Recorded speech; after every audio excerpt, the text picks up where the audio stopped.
I never imagined I'd be here, feeling like a stuffed sausage in this wedding dress. My belly is so swollen from the twins growing inside me, and the tight corset of the gown is pressing hard against my ribs with every breath I take. I sit at the head table, watching everything happening around me, but it feels like I'm not even part of my own wedding. The guests are drinking and dancing to the lively music, but their joy feels so far away from where I am right now. My new husband, James, is sitting at the next table, drinking more and more as the night goes on. His mother, Brenda, is busy talking and laughing with the high society ladies, and her laughter is really getting on my nerves. My legs are sore, my back is aching, and these babies won't stop moving. I can't help but think how absurd this all is. We begged James's family to let us marry before I started showing, but Brenda always found a reason to delay. Now here I am, with my pregnancy on full display for everyone to see. Feeling overwhelmed, I decide I need to use the restroom, something that has become all too common with this difficult pregnancy. As I wobble my way out of the hall, lifting the long train of my dress, I overhear Brenda talking to one of her fancy lady friends. My heart sinks when I hear her say, "Oh, Nicole, I just don't know how to handle this disaster. My James must have lost his mind, bringing home this girl from an orphanage and getting her pregnant with twins." I nearly fainted when I realized we'd have to go through with this wedding. Why is all of this on my shoulders? We don't even know if the babies are his. She's smart enough to lie her way into a home in the capital, and James, bless his heart, is too naive, saying he loves her. What a burden this is. I thought he would marry Shirley, the architect's lovely daughter, not this beggar. Her words hit me hard, like knives twisting in my chest. I clear my throat loudly, startling Brenda. She turns to me, quickly putting on a fake smile and speaking in a sweet, sing-song voice. "Olivia, dear, are you feeling okay? You look pale. Let me have the driver take you home. You need rest in your condition. Go home. We'll finish the party without you." As I stand there, hurt and insulted, I can't help but wonder how I ended up in this situation, married to a man whose mother clearly hates me. Is this really the life I want for myself and my children? I find myself wishing for a mother figure to guide me through all this chaos. The faces of the kind nurses from the orphanage flash in my mind. I wish one of them were here now, offering comfort and advice as I face this overwhelming situation. Growing up without parents, I've always felt an emptiness inside me, but never as strongly as I do in this moment. I wonder what it would feel like to have a mother to turn to, someone to hold my hand and tell me everything is going to be okay. But I know there's no point in thinking about what I don't have. I've survived on my own before, and I'll do it again this time for my babies. They may not have grandparents or a father, but they'll have me, and I'll make sure I'm enough for them. I straighten my shoulders, feeling a strength I didn't know I had. It's time for me to become the mother I always wished I had. Lying here, with my pillow wet from tears, I can't believe how my wedding day turned into such a nightmare.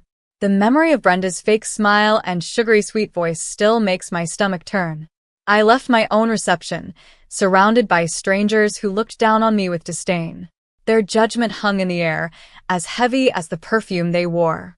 I prayed that James would notice I was gone, that he would come rushing after me, full of love and concern. But here I am, alone, while the party continues without the bride.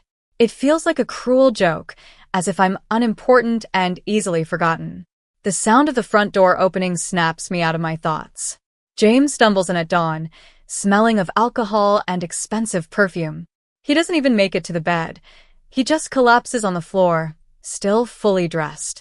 As I listen to his drunken snores, I feel a wave of nausea that has nothing to do with my pregnancy. This isn't the marriage I dreamed of, not even close. My mind drifts back to how beautifully our love began, such a sharp contrast to this bitter reality. I can barely remember my life before the orphanage, just scattered memories.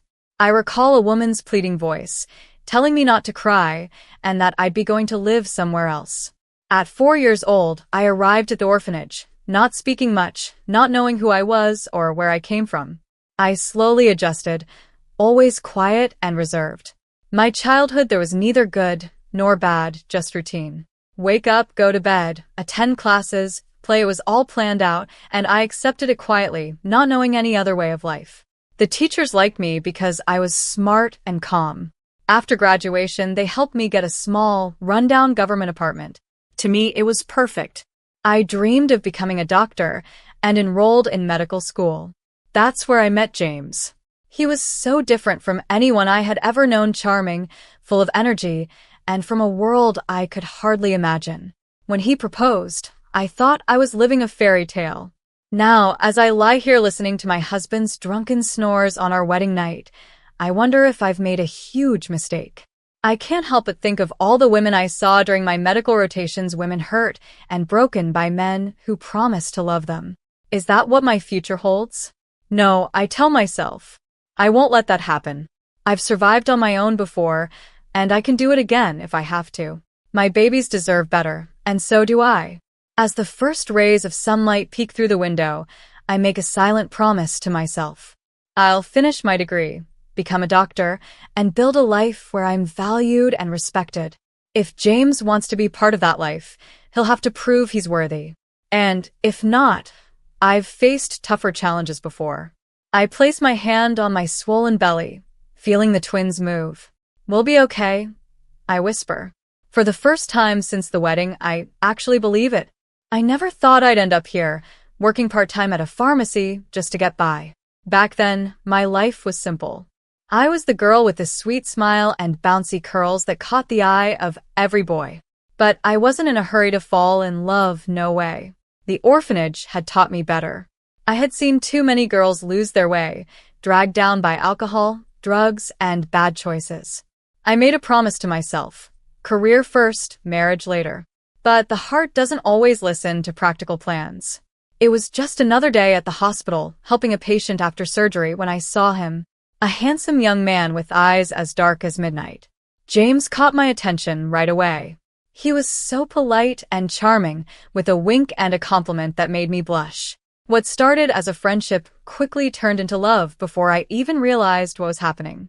James came from money, his mother a businesswoman, his father working in city administration. At first, I felt out of place, but I didn't hide my background as an orphan or my lack of a wealthy family. James, bless him, admired my strength and independence. He told me I was amazing for fighting on my own, studying, and working hard. He said he respected that. He even admitted that sometimes he felt weighed down by his parents' constant support and worry. I remember telling him how lucky he was to have someone care for him like that. You think being independent is easy? I'd said. It's scary, not having anyone to fall back on. We started dating, and before I knew it, I had fallen in love. All my old resolutions gone. James was caring and gentle. He promised we'd be together forever, and I believed him. I thought I had found my perfect happy ending, like in the romance novels I used to secretly read at the orphanage. But a few months later, everything changed. I started feeling strange, always tired, and crying for no reason. My period was all over the place. When I saw those 3 lines on the pregnancy test, it felt like the ground had disappeared beneath me. We had just started our relationship, and James hadn't even introduced me to his parents yet. And now a baby?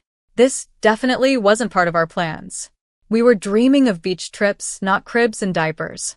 I was still in school, for heaven's sake. How were we supposed to raise a child when we barely had anything serious between us? We just had love and a new relationship we were still building. I didn't know how to tell James the first was pregnant.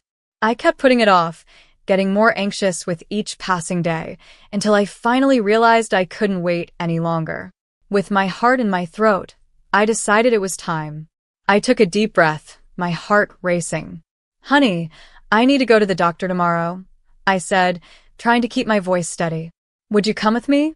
I really need your support, please." James's face filled with worry right away, and he agreed without a second thought. He asked if I was sick, his voice full of concern. I gave him a vague answer, telling him we'd know everything by tomorrow. The next day, I led him into the ultrasound room, my palms sweaty, my stomach flipping. The news was even more shocking than we expected. I was pregnant with twins. Even the doctor looked surprised, checking my belly carefully before saying, "Congratulations, it's twins," with a smile. His cheerfulness was the complete opposite of James's reaction. On the way home, James couldn't stop pacing and talking, his words hitting me like a ton of bricks. "How could this happen?" he demanded. "I'm going to be a doctor. How did I not think to protect us? Now we're in real trouble. How can I tell my parents? They'll kill me." He kept going, saying how his tiny apartment was already too small for the two of us, let alone for four. He didn't even have his own place yet, he reminded me. His father had promised him a luxury apartment as a wedding gift, but now who knew how his parents would react? I felt like I was drowning in a sea of emotions, fear, guilt, and uncertainty. Tears streamed down my face as I whispered that I didn't know what to do. I told him I was just as shocked and unprepared as he was. I still had to finish school, and now there were twins. But then, something inside me snapped. "Don't yell at me like this is all my fault," I said, my voice stronger than I felt. "You were there too. I didn't make these babies on my own." My voice cracked as I finished, but I stood my ground. I voiced my biggest fear. "Are you going to leave me now?" As I stood there waiting for his answer, it felt like my whole future was hanging in the air. Would he stay with me? Or would I end up alone, just like I'd always been afraid of? In that moment, I realized that no matter what, I had to be strong for myself and for the little lives growing inside me. I never imagined I'd be in this situation, stuck between love and judgment, hope and despair. James's hug should have made me feel better, but his words felt empty. He said the babies were his too, and apologized for losing his temper. He said we needed to tell his parents and somehow get married. He promised we'd figure it out together, though he didn't really know how. I felt a bit of relief, but it didn't last long. When we met with James's parents, their reaction was as cold as a winter morning in Alaska. James tried to break the news gently, telling them we were in love and expecting twins. He begged for their understanding, admitting we were just as surprised as they were. Brenda Smith, his mother, clutched her chest and gasped like she'd been shot, while his father just frowned, staying silent. What followed was a long, humiliating questioning, like they were putting my life under a microscope.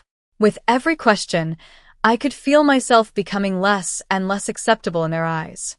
Not only was I pregnant with twins, but I was also an orphan with no family and no money. In their eyes, I was a terrible match for their only son. But they had no choice, they had to accept me as their son's bride. They decided to rent out my tiny apartment and have us live in their mansion. At least, they reasoned there would be space for the children to play. And just like that, a new chapter of my life began. Adult family life. No more working at the pharmacy. Either my future in-laws were firmly against me working in a shop. I was thankful they at least let me finish my studies. There I was, taking my final exams with a belly as big as a watermelon. I had always dreamed of getting married before my pregnancy showed, wanting everything to be perfect. I imagined dancing with my love, trying on different wedding dresses, and picking out veils and accessories. A wedding, after all, is more than just a celebration for a woman. It's a symbol of love, a rite of passage, a memory to cherish for life. But Brenda Smith had other ideas. She delayed the wedding 4 times, each time with a new excuse. First, it was an illness, then high blood pressure, then work obligations, or the season wasn't right. It felt intentional, like Brenda was trying to delay the wedding until I was in my 3rd trimester, looking shapeless and far from beautiful. Maybe she wanted to make a fool of me in front of the guests. Brenda was a tough woman, without any sign of compassion, respect, or kindness. She controlled the entire family and their business with no one daring to question her. As I lay in bed each night, my hands resting on my growing belly, I couldn't help but wonder what I had gotten myself into. Was this the family I wanted for my children? For myself? But then I'd feel a small kick, a reminder of the little lives counting on me, and I'd gather my strength. I might not have chosen this situation, but I was determined to face it for my babies and for myself. In the Grand Smith mansion, Brenda's smile was always as bright as polished silver when others were around. But as soon as James came home from work, she would pull him into his father's study, and her true nature would come out. "Darling," she'd coo, her voice full of fake concern, You won't believe what your fiancé did today. She ruined your silk shirt. The foolish girl washed it on the wrong setting. And she's been lounging around all day, acting like she owns the place. Where did you find her again? You've barely known each other, and she's already pregnant with twins. Are you sure they're yours? There's never been twins in our family, you know. It's genetic, after all. Brenda's words cut deeper as she continued. Why burden yourself with this? What's so special about her? She's a simple girl, not even that smart, and she hasn't even finished school yet. She doesn't have a penny to her name. Can you imagine 3 babies crying all the time? It would drive me mad, and it will drive you mad too. You're still young, James. Your whole life is ahead of you. And now you want to tie yourself down with sleepless nights and all this responsibility? You're still just a child at heart, used to living with mommy. Are you sure you're ready for this? You don't need to worry about children who might not even be yours. Wake up while you still can. James, clearly upset, would defend himself. He asked his mother what she was suggesting that he throw out his pregnant fiancée. What would people think? He insisted he truly loved me, even admitting he didn't want kids right now and couldn't imagine what life would be like with them, but he said we'd get used to it. What else could we do? Brenda's smile would turn even sweeter, almost sickening, as she replied, Of course, we don't need to throw Olivia out. That would be cruel. But I have another idea. After these talks, James would come out of the study irritated and on edge. It was clear he wasn't happy about becoming a father so soon either. He felt like his life was over, that he'd be stuck at home forever. Even the wedding felt like a hollow, pointless event, just done to keep up appearances. I stand there watching James mumble something I can't even understand before the registrar. His hands are shaking as he slips the ring on my finger. This moment, the one I dreamed of since I was a little girl, feels empty, like a badly rehearsed play. After the ceremony, he disappears into the celebration, not even noticing when I quietly slip away, too tired and heartbroken to keep pretending. Is this how a man in love acts? Where is the tenderness, the warmth we used to have? It's as if our unplanned pregnancy erased every bit of affection between us. 3 weeks go by, and there's no talk of a honeymoon. James's parents are watching every penny that was gifted to us as newlyweds money I haven't even seen. We start arguing over the smallest things. He's annoyed by my tossing and turning at night, complaining that I keep him awake. Before I know it, he moves to another room. My heart breaks a little more each day. I miss him so much, craving just a little love and support, especially at night when my fears feel overwhelming. I'm scared of the birth, of needing a C-section, of something going wrong with the babies. Here I am, still a student, and soon I'll be caring for twins. I have no one to confide in, no shoulder to cry on, no family or real friends. I try to calm myself by imagining James falling in love with our babies the moment he holds them, but even that hope feels shaky. Then out of nowhere, he drops another bombshell. He's leaving for a 5-week business trip, starting tomorrow. He says he has important things to take care of, as if it's no big deal. Tears fill my eyes as I beg him, asking how he can do this. I'm already struggling, feeling unwanted by his mother and judged by his father. And now he's leaving me? What if the babies come early? I've read that it's common with twins. What am I supposed to do if I'm alone? The doctors still aren't sure if I'll need a C-section. How can he abandon me now, at such an important time? I beg him not to go, not to leave me feeling so scared, but he just gets annoyed. He tells me to stop reading silly things, insisting I still have a month to go, and I'm not alone. His parents will take me to the hospital if anything happens. He claims he's doing this for us, earning money, but his tone is like that of a spoiled child. He says he's just starting his career and needs to do this now to be successful later. As I listen to him, a cold feeling creeps over me. This isn't the man I fell in love with. This isn't the future I imagined for myself or for my children. As I place my hand on my swollen belly, feeling the twins move, I know I have to be strong for them, even if I can't be strong for myself. I may feel alone in this marriage, but I won't be alone in motherhood. These babies are my family now, and I'll do whatever it takes to give them the love and security they deserve. Lying here in this cold hospital bed, I've never felt more alone in my life. The pain in my abdomen has lessened, but the ache in my heart feels overwhelming, like it might swallow me whole. How did I end up here, fighting to keep my babies safe, with no one by my side? Just a few weeks ago, I was living in my mother-in-law's mansion, a place that felt more like a fancy prison than a home. Every minute of my day was planned, my needs and opinions completely ignored. It was like I was invisible to them, like they didn't even see me. I still get chills thinking about that night. The pain hit me like a train, my belly tightening with contractions. Panic took over as I stumbled to Brenda's room, barely able to call for help.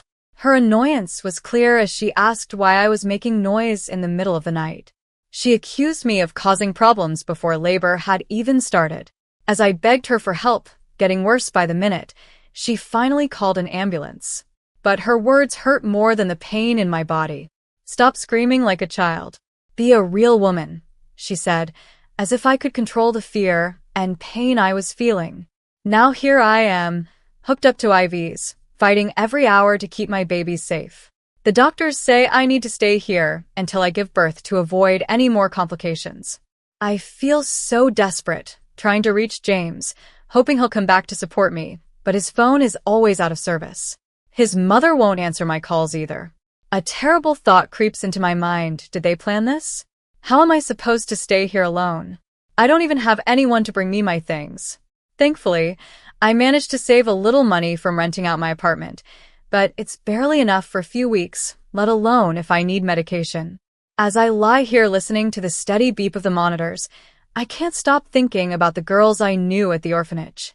So many of them ended up in situations like this alone, scared, with no one to help them. I always thought I'd be different, that I'd find love and build my own family. Here I am, married, yet feeling more alone than ever. But as I feel a flutter in my belly, a reminder of the precious lives I'm carrying, I gather my strength. I may not have the family I dreamed of, but I will be the mother these babies deserve. I'll fight for them with everything I have, even if I have to do it alone. This isn't the life I imagined, but it's mine, and I refuse to let it break me. Days blur together as I lay in my hospital bed, feeling lonelier than ever before. No visitors, no calls, just silence. A terrible thought started to grow in my heart like a weed, choking out any hope I had left. Had James really abandoned me? Changed his number? It seemed unreal that we hadn't been able to reach each other for days, yet here I was alone. I buried my face in my pillow, my tears soaking the thin fabric. My nerves were frayed, and I was losing hope. The other patients, bless them, tried to comfort me with shared fruit and kind words. I even made a friend, Joyce Meyer, a sweet nurse's aide who took pity on me. She'd chat with me and try to lift my spirits, sometimes bringing homemade meals, which were a blessing compared to the bland hospital food. But nothing could ease the deep ache in my soul. I was about to give birth, and my husband was nowhere to be found. In desperation, I turned to Joyce, pleading for her help. I told her how exhausted I was, how I feared something terrible had happened to James. "Why has he vanished?" I asked, my voice barely a whisper. "Where could he have gone? He wouldn't leave me here forever. We're married, aren't we?" The words tasted bitter as I spoke them, voicing my deepest fears. What if something had happened? I handed Joyce a note and begged her to deliver it to his address. "Please, I need to know. I think I'll go mad with these thoughts," I told her. Joyce, bless her heart, agreed to help and promised to go after her next shift. I waited anxiously, torn between hope and dread. But when Joyce returned, her news hit me like a physical blow. She told me she had seen James, alive and well, leaving the mansion with another woman. When she approached him with my note, he looked at her strangely, then at the woman in blue beside him. He told Joyce she must have the wrong address, that he didn't know anyone named Olivia. He didn't even read the note, he just tore it up and threw it away. Joyce said she could tell by his shifty eyes that he was lying. "He's abandoned you," she said softly, her voice gentle but her words cutting deep. "He's decided to forget you." As Joyce's words sank in, it felt like a balloon of pain exploded inside me. Tears streamed down my face, and suddenly I felt a rush of water between my legs. Joyce's eyes widened as she shouted that my water had broken. She rushed to get the doctor, telling me to hang in there and that she'd be right back.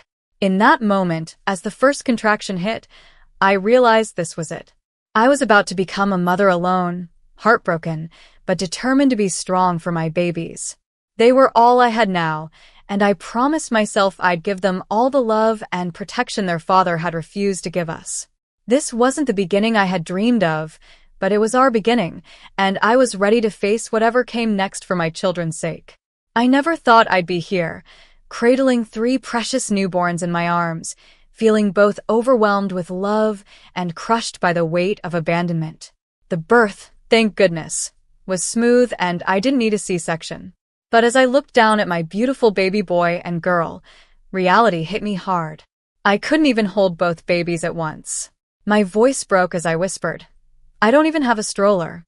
Tears ran down my cheeks as the enormity of my situation sank in.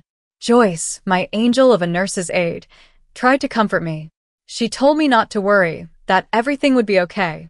She even mentioned her brother, Paul, who might bring flowers and balloons.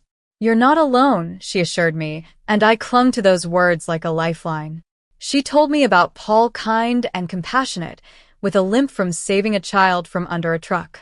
Joyce promised to contact City Hall to look into bigger apartments or financial aid. She and her brother would help me, she said. Her words were meant to be comforting, but they only reminded me how truly alone I was. When the day of discharge came, my hospital roommates helped me get ready. It felt strange putting on makeup when my world had fallen apart. City Hall officials even arrived to take pictures for their records. Paul, Joyce's brother, was waiting downstairs. He was tall and friendly, despite his noticeable limp. He handed me flowers and gave me a hug, whispering words of encouragement. Just then, a local TV crew arrived, looking for heartwarming stories about new mothers. They focused on me and the twins, asking about my first impressions and expectations. I forced a smile, trying to look composed for the cameras. After the whirlwind interview, Joyce and Paul helped me into a taxi. When I finally entered my tiny apartment, I let out a deep sigh, followed by more tears. How was I supposed to manage 3 babies alone, without even a crib or a stroller? But beneath the fear and uncertainty, there was a fire burning inside me. I was angry at James. I felt discarded, like I wasn't good enough. But in that moment, I made a vow to myself and my babies. We would survive. We would thrive. And we would prove that we didn't need a man like James or his family. I won't ask them for a single penny. We'll make it on our own, no matter what. As I look at my sleeping twins, I feel a strength I never knew I had. We may be starting with nothing, but we have each other, and that's everything. In the luxurious Smith family mansion, excitement filled the air. A local news story had just featured a heartwarming piece about a brave mother who had given birth to twins. The whole family watched as Olivia was seen on TV being greeted by a man with a noticeable limp. The clip was short, focusing mostly on Olivia and her babies. Brenda Smith's sharp voice cut through the room. She exclaimed that this proved what she had suspected all along, that the babies weren't James's. She declared that the real father had finally shown up. James, torn between his love for Olivia and his mother's influence, struggled to understand what was happening. He suggested that maybe Olivia had just asked someone for help. He admitted they had made a mistake by abandoning her and the children, his voice full of regret as he confessed he still loved Olivia. He reminded his mother that they were, after all, still married. Brenda's anger was clear as she scolded her son for being naive. She refused to believe that the twins could be James's, insisting that strangers' children wouldn't be welcome in her home. With a cruel smile, she predicted that Olivia wouldn't last long on her own. She mentioned that she had heard Olivia was seeking government help, but she was confident that her husband's connections in city administration would block Olivia from getting public housing. Brenda sneered, saying Olivia would soon come crawling back with no way to support herself. She almost seemed happy as she declared that Olivia's true colors as a deceitful orphan had finally come to light. James, as always, was swayed by his mother's strong personality.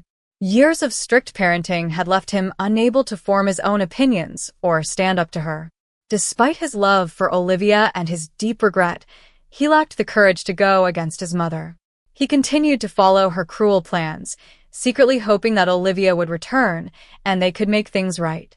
The scene shifts to one of Brenda's important business presentations. She was beginning her speech in front of a group of top executives. The large screen behind her was ready to display her carefully prepared slides. However, due to a technical glitch, the screen started showing a rerun of the local news instead. Right at that moment, the report about Olivia and her twins appeared on the screen, showing Paul helping her. The entire audience was shocked. Many people in the room had attended James's wedding and recognized Olivia. They were confused. Why wasn't James with her? Who was this man? And most importantly, what did this have to do with the business presentation? Realizing her mistake, Brenda quickly switched the screen back to her slides, apologized, and continued her talk. But by then, everyone in the room was whispering and discussing the unexpected video they had just seen. One businessman, Larry King, could barely stay focused until the end. He was shocked because he recognized the man in the video. Paul was the same person who had saved his 10-year-old son from a traffic accident a year ago. At the time, Larry had been away on a long business trip and wasn't there when the accident happened. When he got back, he studied the intersection footage and remembered the face of the man who had saved his son. But the man's identity remained a mystery because he had left while the paramedics were treating the boy, even refusing help for his own injuries. Larry had always wanted to thank him in person, and now he had finally seen him again. Wasting no time, Larry used his connections to find out more. He discovered that Brenda's son had abandoned his wife and children, not even being there when Olivia was discharged from the hospital. Larry found out where Olivia was living and decided to visit her. Knowing there were young children, he bought diapers and toys, wanting to bring something helpful. When he arrived at Olivia's door, he was greeted by a pale, tired-looking young woman.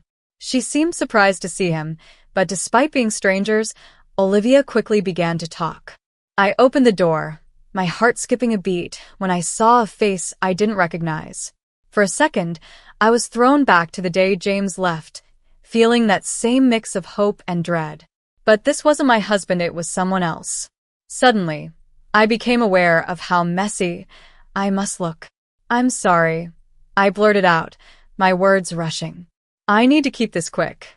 As if on cue, the twins started fussing in the background, their cries a reminder of how overwhelming everything felt. "The babies need feeding," I added, feeling a bit embarrassed. "I haven't managed to finish anything today." Then, I caught the smell of burning food and added, "And I think my stew is about to burn.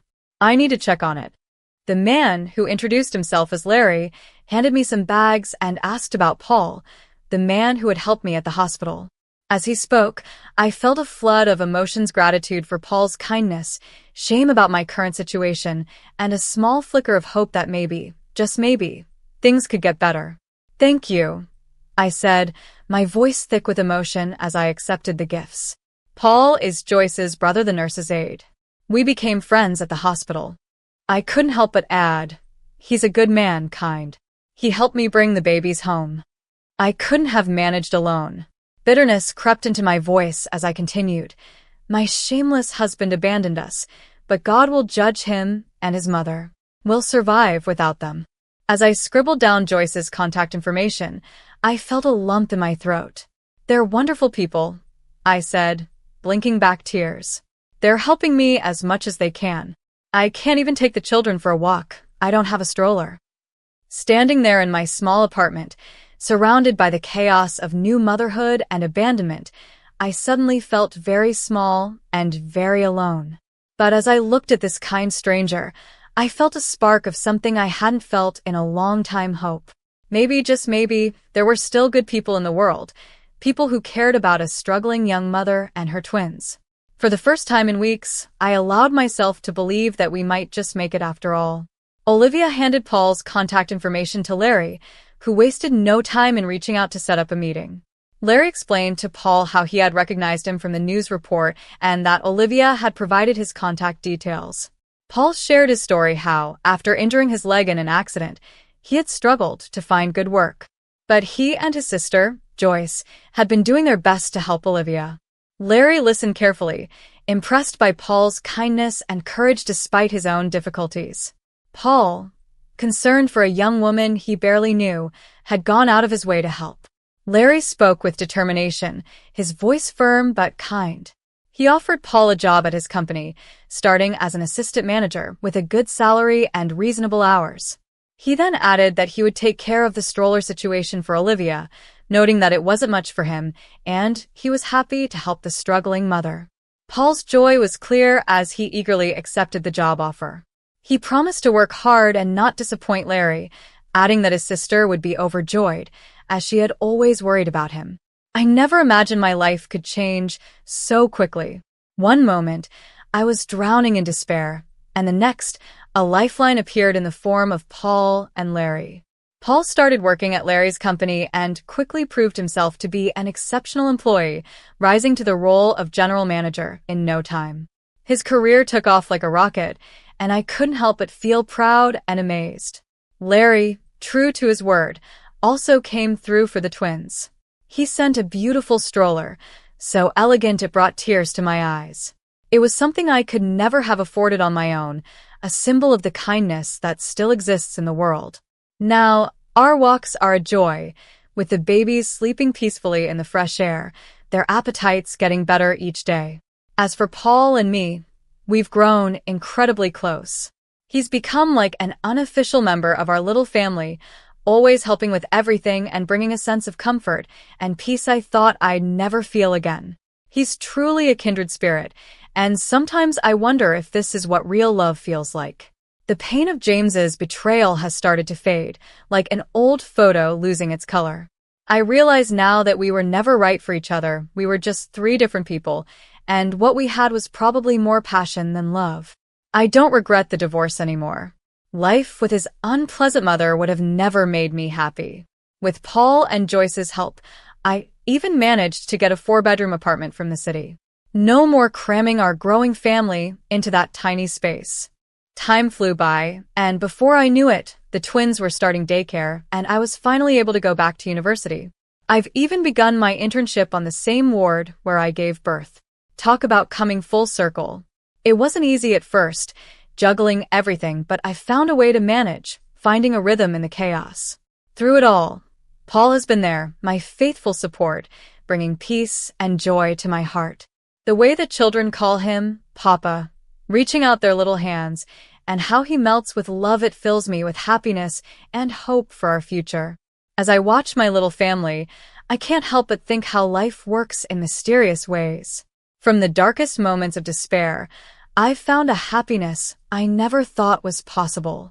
It's not the life I had planned, but it's filled with love, laughter, and second chances. And you know what? I wouldn't have it any other way. Meanwhile, in the once grand Smith household, things had taken a bad turn. Brenda Smith, my former mother-in-law, had lost her job, and her husband had suffered major financial losses, pushing their family business to the edge of bankruptcy. James, unable to cope, turned to alcohol, constantly blaming his mother for ruining his life and forcing him into terrible decisions. He could never forget the kind and loving Olivia, and his guilt tormented him day and night. He even tried to reconcile, calling me over and over, but I either ignored him or hung up just as he had once done to me. James started gambling, wasting what little money was left of his parents' fortune. He hired women for company, but none of them could give him even a fraction of the warmth I once had. Brenda Smith, watching her son spiral out of control, became desperate, realizing too late that all of this was her fault. Her hatred for me grew even stronger. In a moment of desperation, she turned to James with a chilling suggestion. She asked if he would forgive her if she took his children away from that wicked woman, suggesting they could live with him, their father. James eagerly responded that he would give anything for that. I never thought I'd end up in a courtroom, fighting for the right to live peacefully with my children. The irony of Brenda's lawsuit isn't lost on me. They were the ones who insisted these weren't their grandchildren, and now they want custody. I stand before the judge, keeping my voice steady despite the whirlwind of emotions inside me. James is not the father. I declare, the words tasting bitter. These are not his children. Please, just let us live in peace. Brenda's shrill voice cuts through the room, accusing me of lying and keeping the children from their father out of spite. She threatens genetic testing, her eyes wild with desperation. But I feel a surge of strength as I face her. "You have no right," I say, my voice low but firm. "Not without my permission, which I will never give." Memories of their abandonment flood back, and I can't help but let some of the bitterness seep into my words. "You left me in the hospital. You ignored me. I was nothing but a problem to you. Now, be happy that I'm not in your lives. Why can't you just let us live in peace?" Thanks to the clever work of the lawyer Paul hired, the court sides with me. As James and Brenda prepare to leave, I feel a moment of triumph, quickly followed by exhaustion. But it's not over yet. James grabs my arm, and his touch sends a shiver of disgust through me. He begs for forgiveness, saying he still loves me and can't forget me. I shake off his grip, looking at him with eyes that have seen too much. "You may not be able to forget me," I say coldly, "but I never want to remember you again. Do you understand?" The words pour out, years of hurt and anger finally finding their release. "What kind of husband and father are you? Just your mommy's little boy, always doing what she says." And then, unexpectedly, I feel a wave of gratitude. "You know what, James? I should thank you. If you hadn't abandoned me so cruelly, I might never have met the most important man in my life. I might never have found true happiness." I straighten my shoulders, feeling taller and stronger than I have in years. "I'm not saying goodbye," I tell him. "I'm saying farewell forever." With that, I walk away, my heels clicking confidently on the floor. My head held high, I step into the sunlight, feeling like I can finally breathe again. The future stretches out before me, bright and full of promise, and for the first time in a long time, I feel free. I'm excited to see what the future holds. After the trial, James completely lost control. He started gambling and drinking a lot, and grew to hate his mother deeply. Soon, he found himself owing a huge amount of money to loan sharks, mortgaging everything he had until it was all gone, swallowed by his debts. It was like he was digging his own grave. Brenda Smith looked like she had aged 17 years overnight.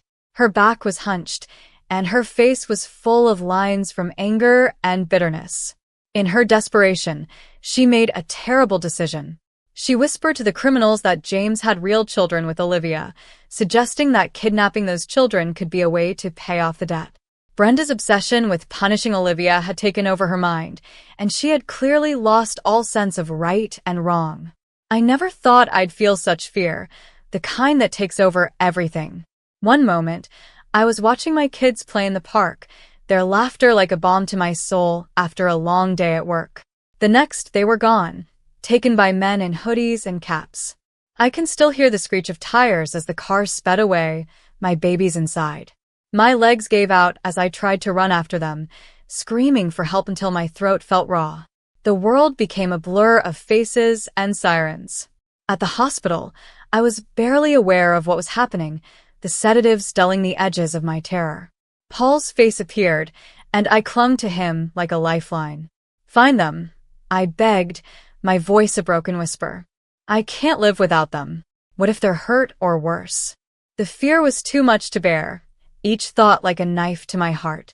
Paul held me tight, promising that the police were searching and that we'd find them. But how could he be so sure? When the detective arrived, I forced myself to focus, to remember every detail. My hands shook as I tried to describe the kidnappers and the car. By some miracle, I remembered the license plate, a small ray of hope in this nightmare. As the search went on, I felt torn apart. Part of me wanted to collapse, to give in to the crushing fear and despair. But another part, the mother in me, refused to give up. I turned to Paul, my voice steadier than I felt.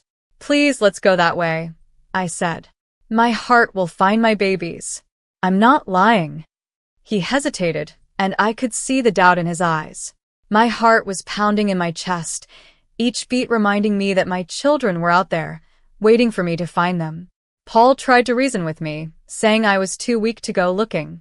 But he didn't understand. I looked at him, my gaze burning with the love and desperation only a mother can feel. "If you won't take me," I said, my voice low and determined. Then I'll leave this hospital and find my babies on my own. I'll tear apart anyone who stands in my way. I'll dig up the earth with my bare hands if I have to. I have to. I can see the struggle in Paul's eyes, but he gives in, and we head to the search site. We drive through nearby villages showing pictures of the twins, but no one has seen them. As darkness falls, Paul tries to convince me to go back, but I'm filled with a fierce determination. No, I say, my voice breaking. I'm not going back until we find them. Please understand, my heart is about to stop. I can't eat or sleep anyway. Let's just ask a few more people. Just as we're about to leave the last village, I spot a forest ranger's cabin. My heart leaps into my throat as I run toward the window, desperate for any help. The bearded ranger listens to my panic story and tells us about a hideout in the swamp where the kidnappers might be. We set off with him, hope and fear battling inside me. At the hideout, we see a faint light in a small window. Suddenly, there's a scuffle and then a gunshot. The ranger quickly subdues a man, and we find my terrified children inside. The man claims he saved the children from criminals and brought them to the cabin for protection. As we bring the children home, relief washes over me like a tidal wave. Holding them in my arms again, joy and gratitude overwhelm me. Later, the police reveal that the man in the cabin wasn't the kidnapper, but their rescuer. He leads the authorities to where the real criminals were hiding, and evidence is found that exposes Brenda Smith's evil plan. She is sent to a mental institution, and James's life spirals even further with his father dying of a heart attack and their family business collapsing. Looking at my children, safe in their beds, I realize this nightmare has finally ended, though the fear still lingers, a reminder of how quickly everything can change. I promise myself to hold them closer, love them more fiercely, and never take a moment for granted again. I never thought I'd find peace after everything we've been through, but here we are, sitting down to dinner with Scott, the man who saved our children. As I watch Paul thank him, calling him a true hero, a warmth spreads through my chest. Scott humbly responds, saying I'm the real heroine for never giving up, and his words bring tears to my eyes. I smile softly and say, we just did what any parent would do, but deep down I know it was more than that. As Scott shares his tragic past, I see my own pain reflected in his eyes. When Paul offers him a job as the caretaker of our property, I feel a surge of pride and love for this man who has become my rock. I join in, telling Scott that it's our turn to do something for him, and I mean every word. The thought of Scott spending time with our children, teaching them to fish and sharing his stories, fills me with a sense of wholeness I never thought I'd feel again. As we sit around the table, sharing stories and laughing, I realize we found more than just the man who saved our children. We've gained a new member of our family. Watching Scott settle into his role as caretaker and seeing our relationships grow, I'm reminded of how life can surprise you. Every moment we spend together feels like a gift, and each shared experience is a treasure. On weekends, while the men fish and I watch the kids catch butterflies or enjoy the sun, I look at my little ones with a love so deep it takes my breath away. I think back to how scared I was of having twins, worrying that I'd be overwhelmed. That first year was tough, but now I have 3 little miracles who love me, who call me mommy, with so much affection. It's fun, it's wonderful, and it's the best reward I could have ever imagined. As I sit here surrounded by the family I've built not just through blood, but by choice, I realize that sometimes the most beautiful things in life come from the darkest moments. We didn't just survive, we thrived. And that, my friends, is the greatest story of all. If you enjoyed this story, I'd be grateful if you could give it a like and subscribe to the channel.